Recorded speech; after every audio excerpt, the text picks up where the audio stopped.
Halo semuanya, hari ini saya akan sedikit sharing tentang bagaimana sih suka dan duka menjadi seorang anak tunggal. Dan sedikit ngebantah tentang stereotip bahwa anak tunggal itu privilege atau bisa dibilang enak banget menjadi seorang anak tunggal. Sebetulnya itu nggak juga. Oke, kita langsung mulai aja ya. By the way, saya sekarang ada di early 30s ya, atau di usia 30-an, 30 awal, 32 to be exact.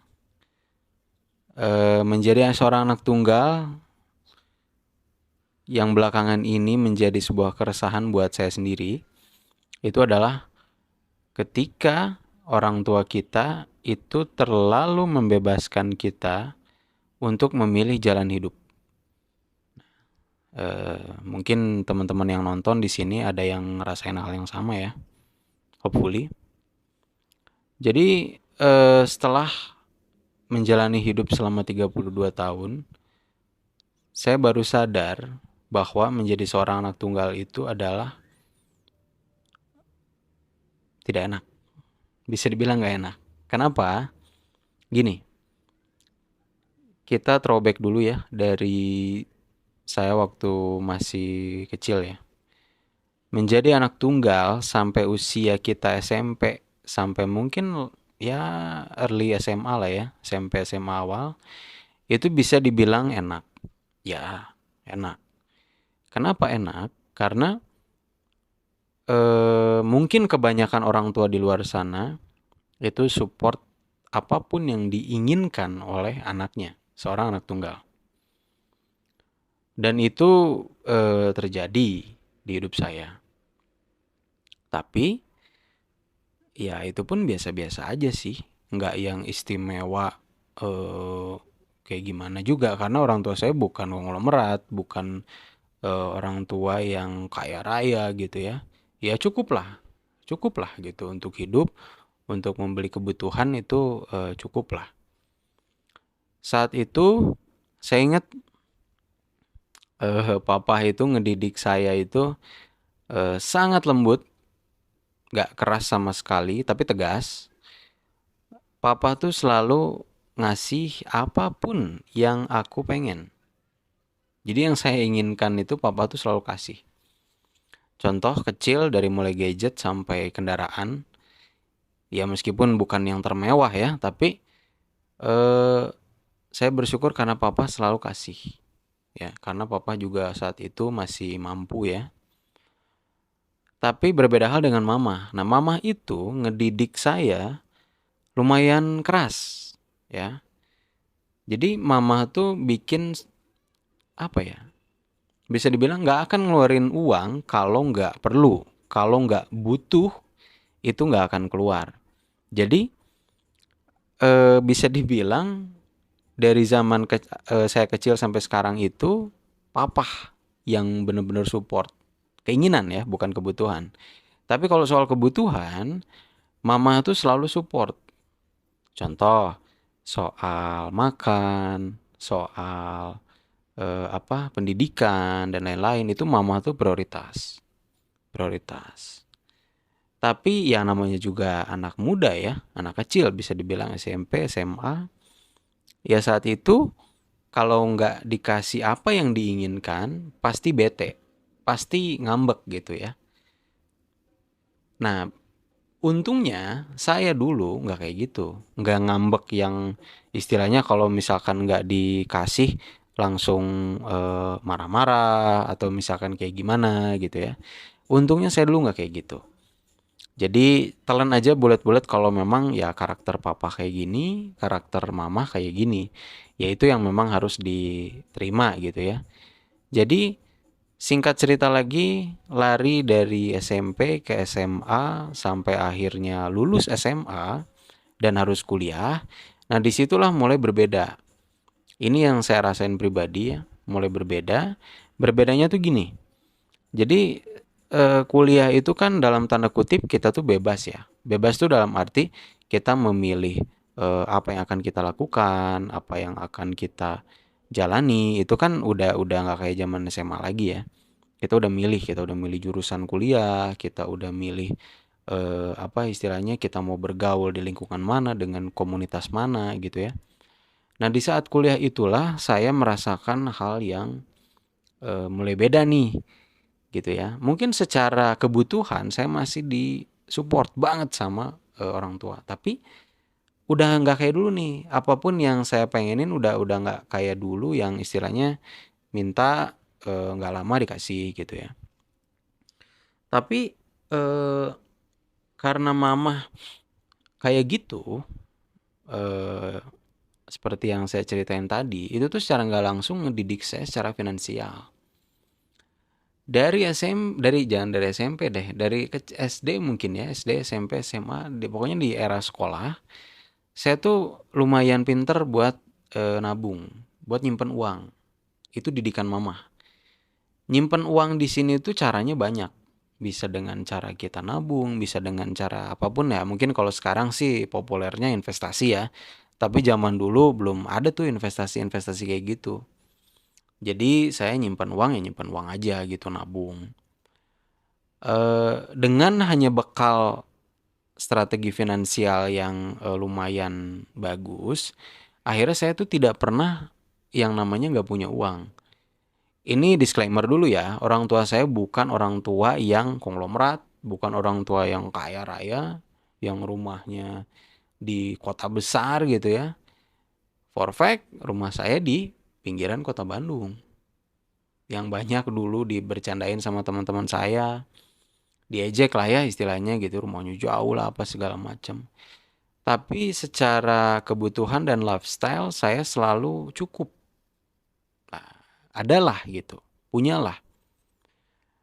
Nah, lanjut lagi di kuliah itu, saya mulai berpikir nih apa yang bakal saya lakuin setelah saya lulus. Ya, karena mungkin saat itu saya memang seorang anak tunggal, laki-laki ya istilahnya nggak ada beban ya. Uang dikasih iya, uang pribadi pun iya yang selalu dikumpulin. Jadinya ya hura-hura.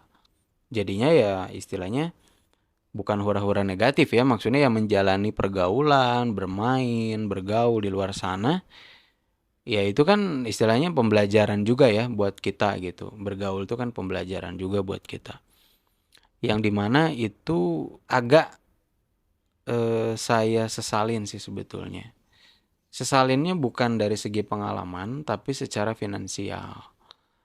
Kenapa saat itu banyak mengeluarkan dana atau uang yang mungkin bisa dibilang nggak perlu ya, tapi itu menjadi sebuah pengalaman berharga yang nggak bisa dinilai pakai uang.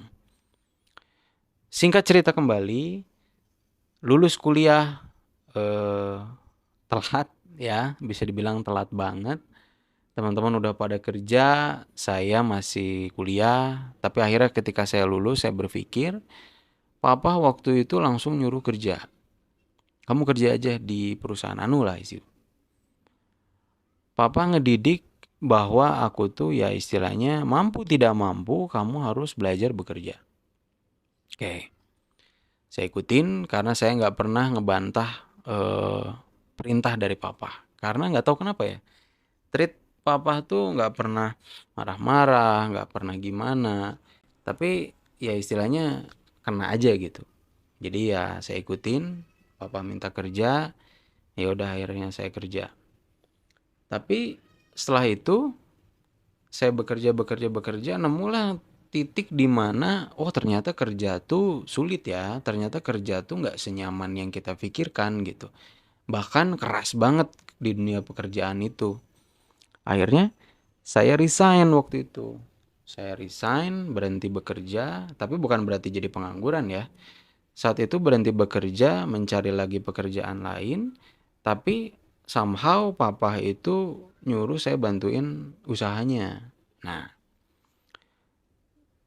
ya nyambung ke cerita anak tunggal ya. Sebetulnya di sini dimulai bahwa kita tuh sebagai anak tunggal tuh ternyata tidak seenak itu. Karena ketika saya udah mulai bantu usaha orang tua saya, Setelah saya resign itu, saya ngerasain, oh ternyata eh, tahun kemarin yang saya coba kerja tuh outputnya kayak gini. Ketika saya bisnis bantu orang tua tuh outputnya kayak gini. Beda banget. Nah ini makanya mungkin di next konten bakal saya share ya perbedaan sudut pandang sebagai karyawan dan sudut pandang sebagai pemilik usaha. Sayangnya saya nggak bisa cerita usaha apa keluarga saya ini, orang tua saya ini. Intinya usaha ini adalah usaha yang bisa dibilang sensitif dan tapi tidak negatif ya. Maksudnya usaha yang halal gitu.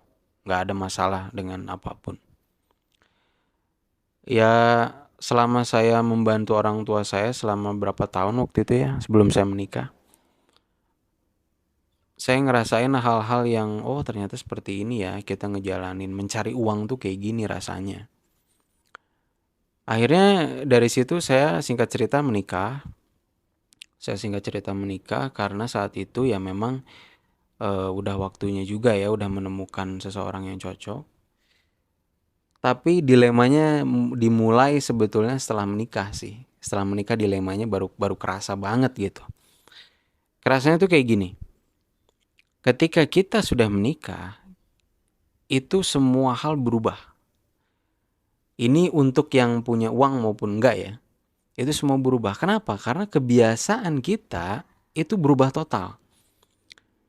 Ini untuk yang belum nikah ini ya harus disimak sih ya. Sebagai laki-laki. Kita itu yang biasanya tidak punya tanggungan menjadi punya. Yang tadinya kita tidak harus melakukan satu hal, kita harus melakukan mungkin jadi 3 hal. Itu yang menjadi challenging sebetulnya dari sebuah pernikahan ya. Tapi balik lagi, landasan saya memutuskan untuk menikah itu adalah agama. Ya, kebetulan saya agamanya Islam. Jadi menikah dan membuat keturunan itu adalah is a must gitu ya. Jadi nggak ada penyesalan sedikit pun soal itu, soal menikah.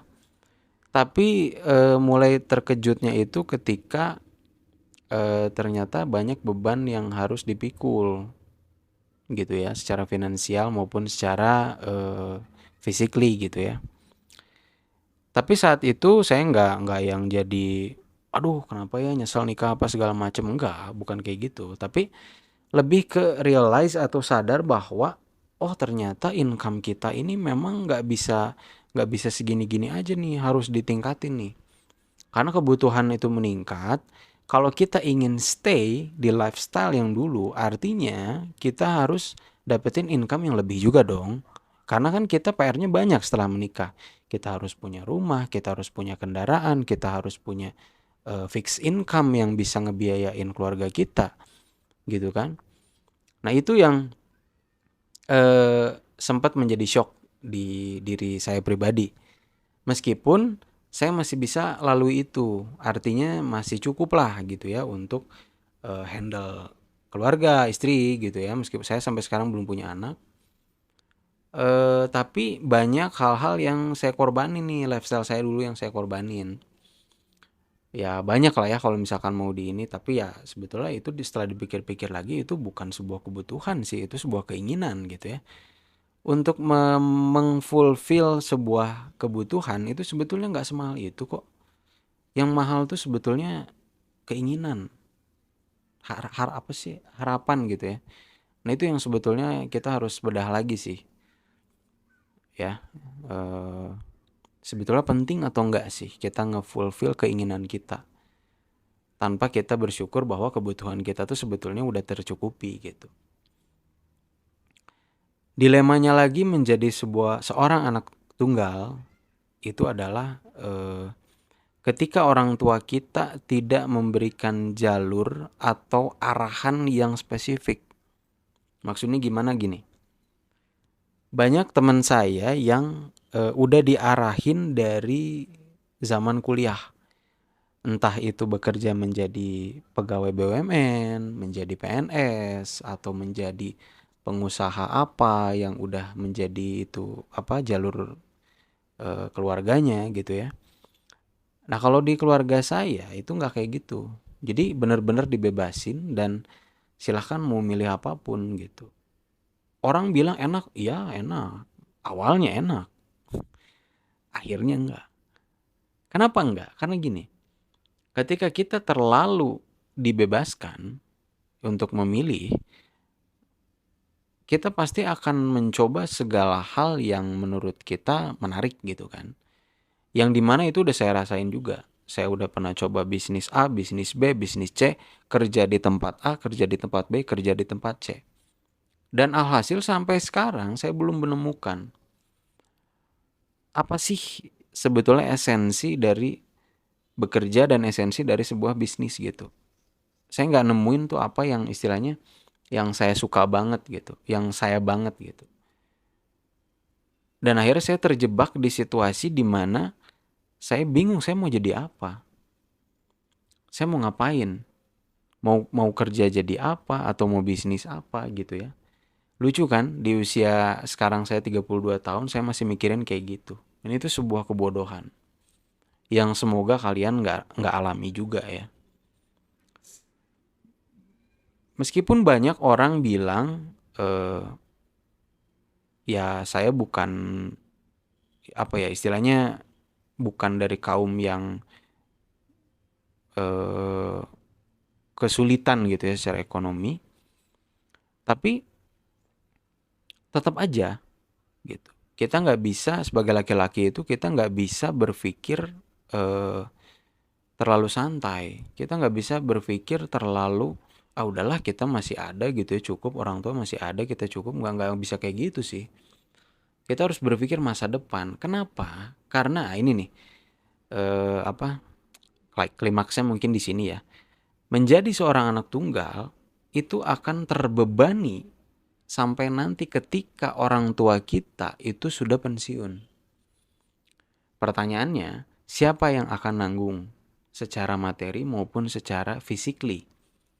Ya kita lah.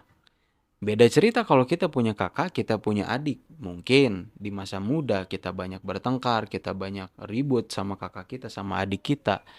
Tapi ketika kita sudah dewasa dan orang tua kita sudah pensiun, kita bisa berbagi kesulitan sama kakak kita, sama adik kita. Ya, kan gitu. Tapi kalau kita sebagai anak tunggal, siapa lagi yang mau cover? Siapa lagi yang mau handle kalau bukan kita?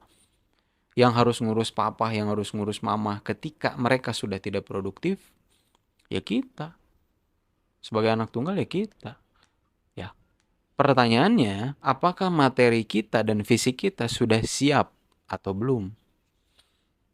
Di situ kan challenge-nya tuh.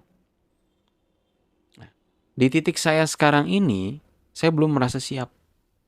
Saya masih ada kekhawatiran gitu. Karena ya sampai detik ini pun profesi yang benar-benar ini di luar keluarga saya ya, yang saya pilih itu masih uncertainties, masih tentatif gitu.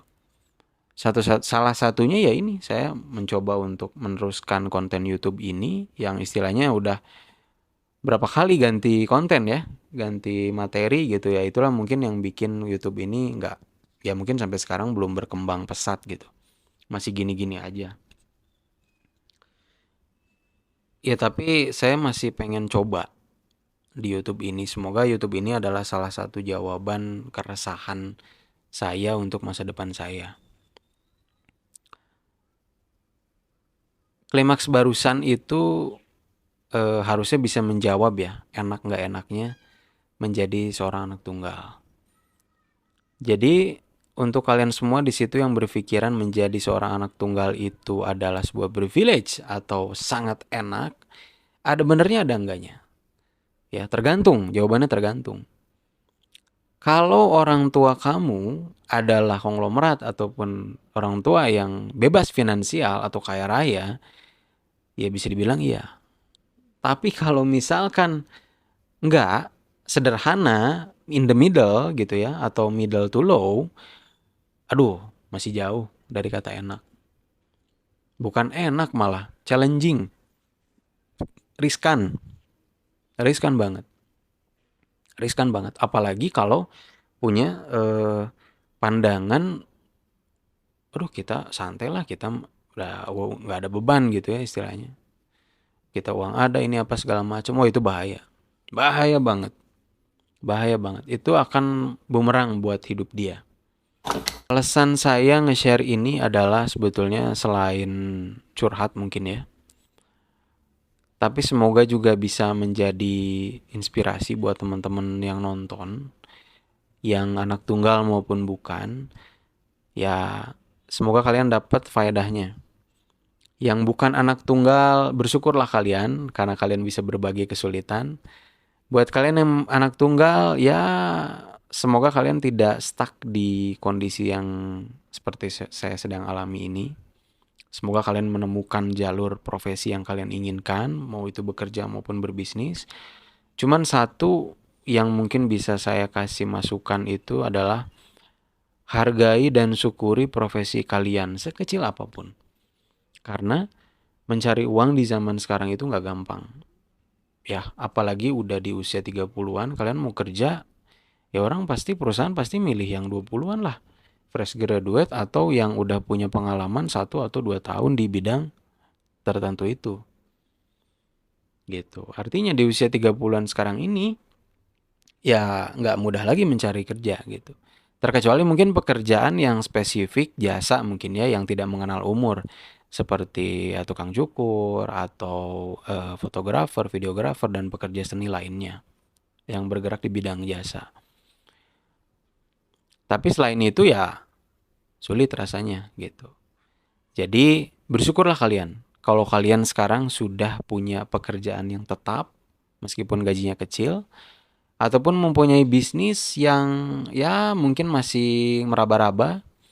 Syukuri, karena itu adalah bekal buat kalian di masa depan. Kalian masih bisa grow, kalian masih bisa mencari sweet spot di profesi itu, atau mungkin mencari side income. Tapi kalian udah bisa pertahanin itu. Gitu. Ya, mungkin segitu aja konten kali ini. Semoga ada manfaatnya buat kalian yang nonton. Terima kasih yang udah dengerin dan nonton dari awal. Semoga kalian gak bosen. Segitu aja konten kali ini. Saya Iki.